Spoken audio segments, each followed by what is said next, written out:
We stand for and we sing for people that can't handle their situations. We're revamping the nation with our songs. At the age of 21, which is quite late on to start an instrument, I started playing drums. I'm practicing roughly 2-3 hours a day. I don't know if guitaring is 8 hours a day. It must be way easier than drums.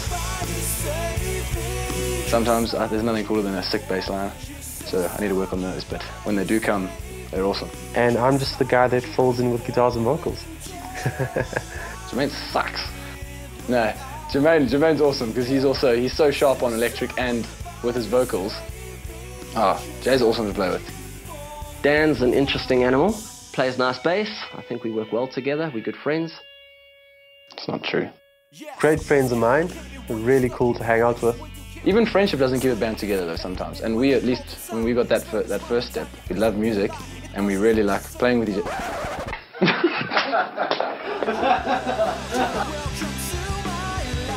I've got a heavy hip-hop background. I'm a big fan of American rock and roll. I prefer the British side of things. So anything weird, relatively weird.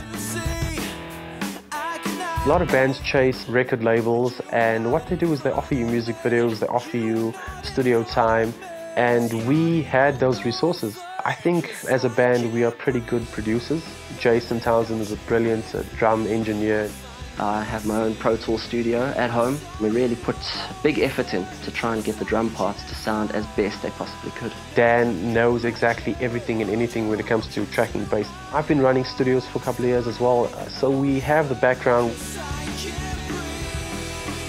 Break the Silence is the name of the actual album. If you are a wife and you're in an abusive situation, break the silence, come out, speak about it. The bass line starts on E and then play a D. I play G next. We're a band that just stands for what's right. In Break the Silence, it's one of the songs where I get to use my double pedal a little bit more. The intro involves a whole lot of bass drum notes, which requires more than just 1 foot, and there's some really fast fills as well as the song progresses. So yeah, it's a really great song, and it's cool to play. The guitar books for Break the Silence is very heavy, although we don't scream the track. In terms of guitars, I play drop D, play with a PRS custom guitar. The tracking took about 2 days in Jason's studio. It was fairly simple, pretty simple guitars, really concentrated more on the lyrical side of the song, which is very important. A lot of the acts that I've seen in the past, local acts, have not necessarily played with click, and you hear the tempo changes in their performance.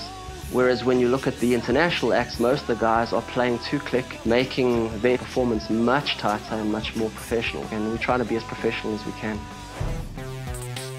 The other two reckon you're the clown?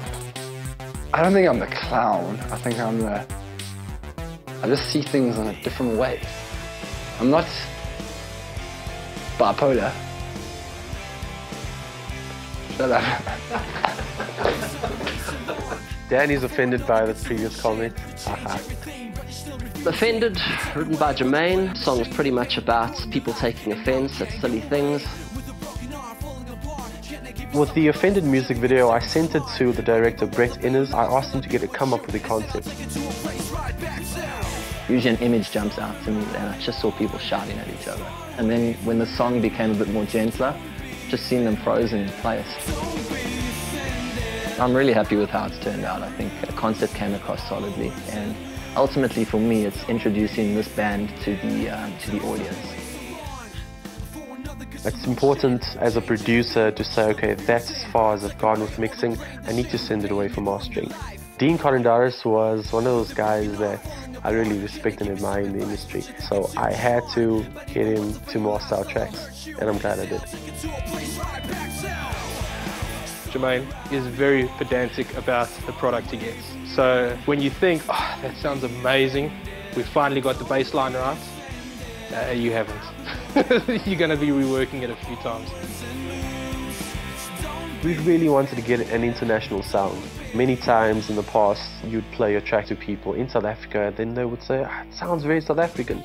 When people say, oh, that sounds so uniquely South African, or it sounds international, It's time. The minute you don't have time to redo the vocals or redo your bass line or redo something, that's when it starts sounding low quality and low budget. That's their key, is they have the funding and they have the time. Our mission was not to sound American, but our mission was to sound international, world class. And I think we pulled it off with the album. So don't be offended.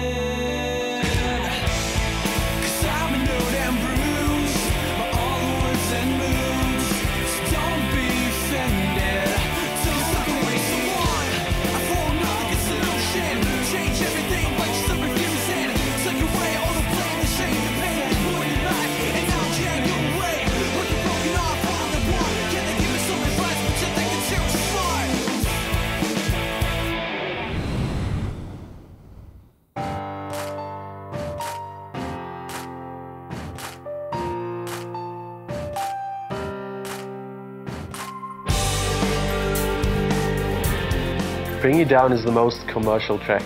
I like the fact that it has sort of a hip-hop element that emerges in it. And I think it's one of our best songs on the album. Kind of makes me feel a bit more manly. First 1 or 2 music videos are vital for a new band.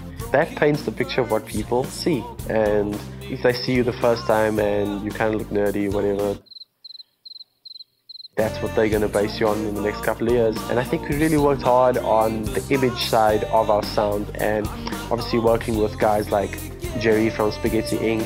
really captured the look and matched it perfectly with the sound. Jermaine and I sat down and discussed a few ideas, and first we wanted to do a round Josie kind of look and then kind of superimpose the band into shots of Johannesburg. When I saw them working together, immediately I thought white canvas and said, no, we've got to paint the studio white now. So the band came in and they painted the studio themselves.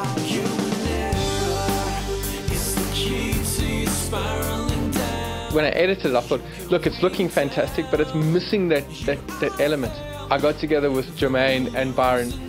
We did a bit of an internet search for a whole lot of various styles that would complement the look and feel and the grade that we had accomplished. We found pretty much a whole lot of variations of splats and ink works. And we started just dropping ink blots in the negative spaces within the video. I think they're going to go really far. I love their music and I'd buy an album. Hopefully they give it to me for free, but I'll buy it.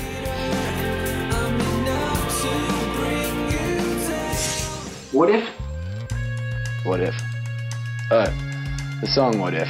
If you look at a track like What If, most of it is relationship based, not necessarily male-female relationships, but father-son relationships, male-female relationships, relationships with friends as well. So What If is the type of song that if a guy or girl makes a mistake, what if I were to work it out? So I think if you write about relationships, a lot of people can relate.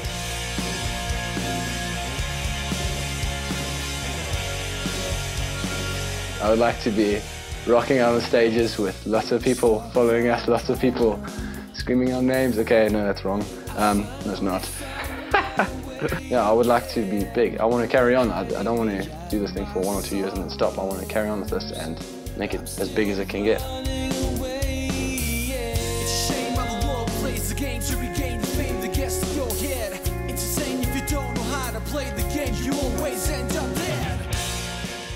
Where's music going? Flip, that's a big question. Okay, wait, here's a good answer. I feel music internationally, globally, locally is going more on collaborations. So it's no longer just a hip-hop sound or just a rock sound. You're getting collaborative effort between a hip-hop rock feel and a South African pantsula with like an American classical kind of track. So you're getting all these collaborative issues that are coming up, which actually it's sounding quite nice. I think music is evolving.